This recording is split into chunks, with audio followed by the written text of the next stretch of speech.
തിരുവനന്തപുരം വിളപ്പിൽ ശാലയിൽ ചികിത്സ കിട്ടാതെ ബിസ്മർ മരണപ്പെട്ട സംഭവത്തിൽ മെല്ലെപ്പോക്കുമായ അധികൃതർ. മരണപ്പെട്ട് ഒരാഴ്ചയ്ക്ക് ശേഷവും പോസ്റ്റ്മോർട്ടം റിപ്പോർട്ട് പുറത്തുവിട്ടിട്ടില്ല. അസ്വാഭാവിക മരണത്തിന് മാത്രമാണ് പോലീസ് കേസെടുത്തിട്ടുള്ളത്. സംഭവവുമായി ബന്ധപ്പെട്ട് കുടുംബം ഇന്നലെ മുഖ്യമന്ത്രിക്ക് പരാതിയും നൽകിയിരുന്നു. വിവരങ്ങളുമായി PS അർജുനാണ് നമുക്കൊപ്പം ചേരുന്നത്.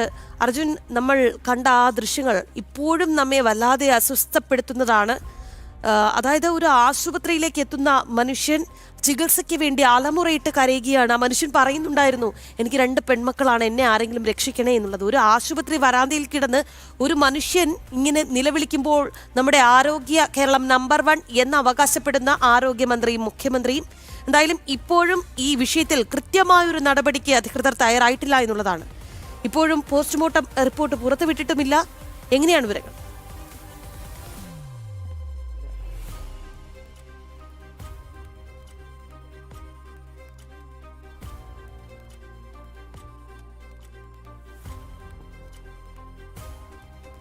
ഈ വിളപ്പിൽശാല സർക്കാർ ആശുപത്രി എന്നുള്ളത്, ഗൗതം, ഞാനൊരു തിരുവനന്തപുരത്തുകാരി ആയതുകൊണ്ട് തന്നെ എനിക്ക് നന്നായിട്ടറിയാം. കാരണം തീർത്തും സാധാരണക്കാരായ മനുഷ്യർ ജീവിക്കുന്ന സ്ഥലമാണ്. അവരുടെ ഏറ്റവും വലിയ ആശ്രയ കേന്ദ്രമാകേണ്ട ആശുപത്രിയാണ്. ഈ അവിടെ നിന്ന് റെഫർ ചെയ്തിട്ടാണ് സാധാരണ നമ്മുടെ ജനറൽ ആശുപത്രിയിലേക്കും മറ്റു ആശുപത്രിയിലേക്കൊക്കെ വരുന്നത്. അവർ ഈ രാത്രിയൊക്കെ ഓടിപ്പടച്ച ആശുപത്രിയിലേക്ക് എത്തണമെങ്കിൽ, ഈ രാത്രി 1:30 എത്തണമെങ്കിൽ അവരുടെ അവസ്ഥ എന്തായിരിക്കുമെന്ന് ചിന്തിക്കേണ്ട ഒരു സാമാന്യ മര്യാദ എന്നുള്ളതുണ്ട്.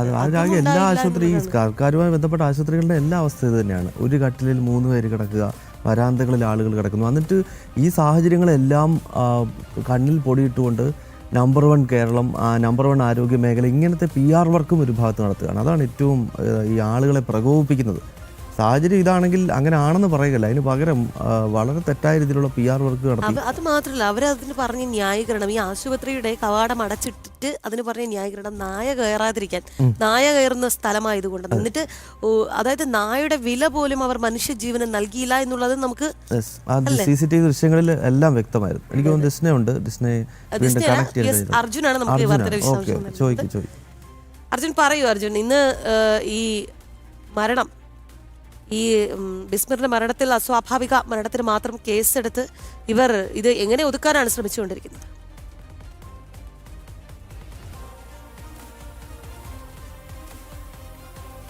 Good morning. തീർച്ചയായും അത്തരത്തിൽ തന്നെയാണ്. അസ്വാഭാവിക മരണത്തിന് കേസെടുക്കുക എന്ന് പറഞ്ഞാൽ ഇത്തരത്തിലുള്ള മരണങ്ങൾക്കൊക്കെ സ്വാഭാവികമായി എടുക്കുന്ന ആ തരത്തിലുള്ള കേസാണ്. അത്തരത്തിലുള്ള FIR മാത്രമാണ് ഇത്തരത്തിൽ പോലീസ് ഇട്ടിരിക്കുന്നത്. മറ്റ് പരാതികൾക്കൊന്നും ഇതുവരെയും പോലീസ് റിപ്പോർട്ട് നൽകിയിട്ടില്ല, അല്ലെങ്കിൽ അത്തരത്തിലുള്ള ഒരു FIR ഇട്ടിട്ടില്ല എന്നുള്ളതാണ് നമുക്ക് മനസ്സിലാക്കാൻ സാധിക്കുന്നത്. നമ്മൾ രാവിലെ ഇത്തരത്തിൽ പോലീസ് സ്റ്റേഷനുമായി ബന്ധപ്പെട്ടിരുന്നു, പക്ഷേ യാതൊരു വിധത്തിലുള്ള നടപടിയും ഇതുമായി മുന്നോട്ട് പോയിട്ടില്ല എന്നുള്ളതാണ് മനസ്സിലാക്കാൻ സാധിക്കുന്നത്. മാത്രമല്ല, ഇത് മരിച്ചിട്ട് ഏകദേശം ഒരാഴ്ച കഴിയുന്നു. ഇതുവരെയും പോസ്റ്റ്മോർട്ടം റിപ്പോർട്ട് പോലീസിന് പോലും നൽകിയിട്ടില്ല എന്നുള്ളതാണ് നമുക്ക് അറിയുവാൻ കഴിയുന്നത്. അതായത് ഈ പോലീസ് റിപ്പോർട്ട് ഇതുവരെയും പുറത്തുവിട്ടിട്ടില്ല. ആരോഗ്യവകുപ്പ് റിപ്പോർട്ട് പുറത്തുവിട്ടിട്ടില്ല. DMO കൃത്യമായി വിശദീകരണം നൽകിയിട്ടില്ല. അത്തരത്തിൽ തികഞ്ഞ അനാസ്ഥയാണ് കൃത്യമായി ഇവിടെ നടന്നിട്ടുള്ളത്. നമുക്ക് ആ ദൃശ്യങ്ങളിൽ തന്നെ വ്യക്തമാണ് അദ്ദേഹം അവിടെ നിന്നും ശ്വാസം വലിക്കുന്നത്. അതായത് അദ്ദേഹത്തിന് ശ്വാസം കിട്ടുന്നില്ല. അത്തരത്തിൽ ശ്വാസം വലിക്കുന്നത് ആ ദൃശ്യങ്ങളിൽ നിന്ന് തന്നെ മാത്രമല്ല, കൃത്യമായിട്ടുള്ള പരാതി ഈ കുടുംബത്തിന്റെ ഭാഗത്തു നിന്നും ഉണ്ടായിട്ടുണ്ട്. കൃത്യമായി പരാതി DMOയ്ക്കും അതുപോലെ തന്നെ സൂപ്രണ്ടിനും അടക്കം നൽകിയിട്ടുണ്ട്.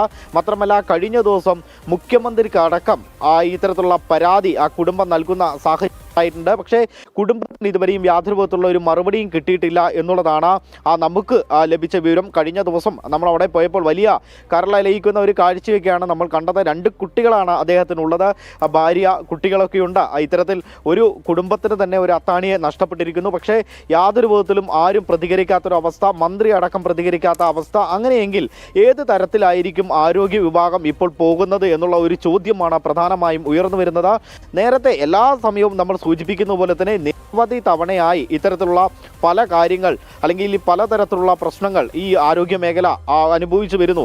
നേരത്തെ നമ്മൾ പറഞ്ഞതുപോലെ തന്നെ കോഴിക്കോട് ഹർഷിനിയുടെ സംഭവമായാലും വയനാട്ടിലെ സംഭവമായാലും, അത് വയനാട്ടിലടക്കം ഈ അവസാനമായി ഈ ഒരു പ്രശ്നമുണ്ടായത് വയനാട്ടിലാണ്. അതായത് യുവതി പ്രസവത്തിന് ശേഷം വീട്ടിലേക്ക് പോകുന്നു, തുടർന്ന് തിരിച്ചു വന്ന വീട്ടിൽ കലശലായ വേദനയുണ്ടാകുന്നു. അതേ തുടർന്ന് ഡോക്ടറെ കാണിക്കുന്നു, സാരമില്ല കുറഞ്ഞോളും എന്ന് പറയുന്നു.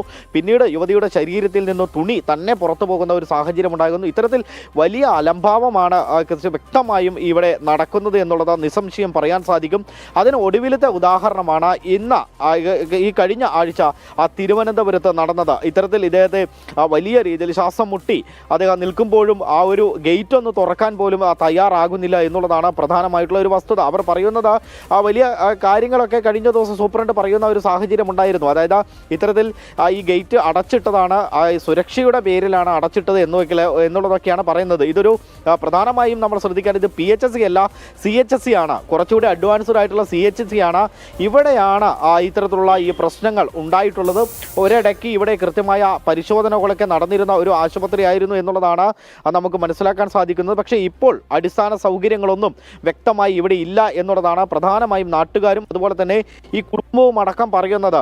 ഇതിന് മുൻപൊക്കെ പ്രസവ ശുശ്രൂഷകളൊക്കെ നടന്നിരുന്ന ഒരു സ്ഥലമാണ്. പക്ഷേ ഇന്ന് അതൊന്നുമില്ല, കൃത്യമായിട്ടുള്ള സൗകര്യങ്ങളില്ല, അടിസ്ഥാന സൗകര്യങ്ങളില്ല. ഇതൊക്കെ തന്നെ വലിയ രീതിയിലുള്ള വിമർശനമായി കഴിഞ്ഞ ദിവസം ഉന്നയിക്കുന്ന സാഹചര്യമുണ്ടായിരുന്നു. യുവമോർച്ചയുടെ നേതൃത്വത്തിലും BJPയുടെ നേതൃത്വത്തിലും കഴിഞ്ഞ ദിവസം വലിയ രീതിയിലുള്ള ഒരു സമരമാണ് കഴിഞ്ഞ ദിവസം നമുക്ക് കാണുവാൻ കണ്ടത്.